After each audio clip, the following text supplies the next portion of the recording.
এই জিনিসটা কি আগে তোমরা কখনো ট্রাই করেছো? অনেকেই হয়তো করেছো, আবার অনেকে করোনি।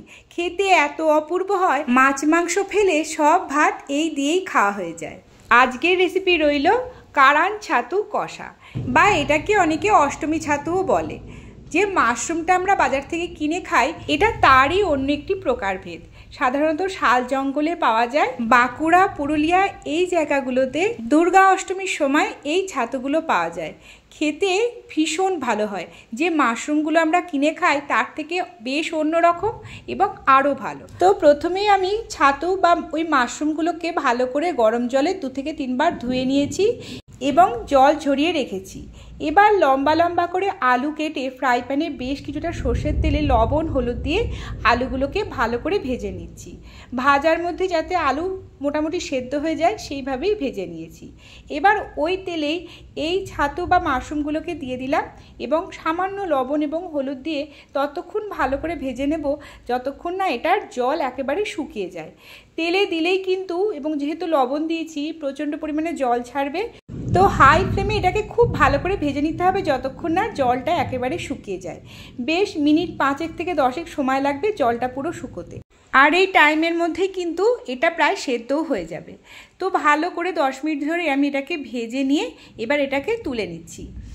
ওই তেলটা কিন্তু আমরা ফেলবো না, ওই তেলটাই আমরা নেক্সট রান্নাটা এগিয়ে যাব। আর বলে রাখি, এই মাশরুমটা কিন্তু নর্মাল যে প্যাকেটজাত আমরা মাশরুমটা খাই তার থেকে অনেক বেশি টেস্টি। তো তোমরা যারা এই দিকে থাকো, বাঁকুড়া পুরুলিয়ায়, তোমরা নিশ্চয়ই অনেকেই খেয়েছো।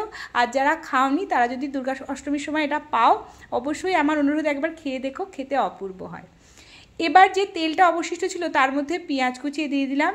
1.5 খানা মতন পেঁয়াজ দিয়েছি, আর রসুন আদা লঙ্কা বেটে নিয়েছি, সেই পেস্টটাও পেঁয়াজ ভাজার পর এর মধ্যে দিয়ে দিলাম।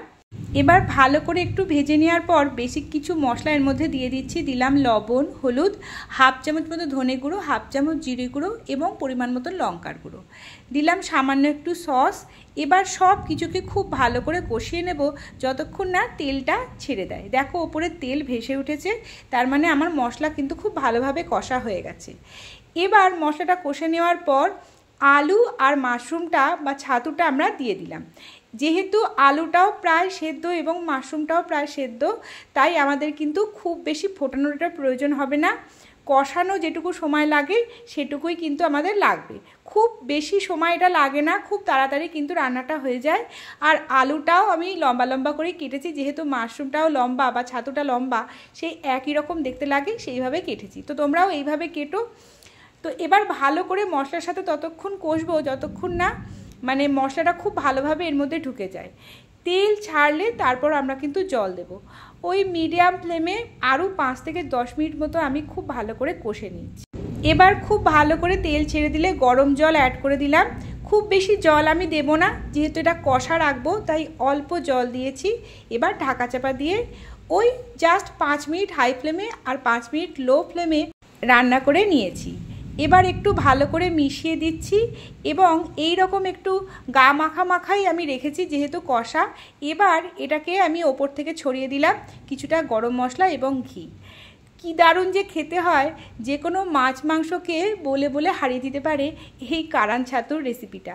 তো তোমরা অবশ্যই একবার কোনো দিন পেলে ট্রাই করো আমার অনুরোধে। আশা করি তোমাদের ভীষণ ভালো লাগবে। আর মাশরুম আমাদের সকলেরই প্রিয়, তো অবশ্যই বাড়িতে ট্রাই করলে আমাকে কমেন্টে লিখে জানিও। আজকের মতো আসি, টাটা।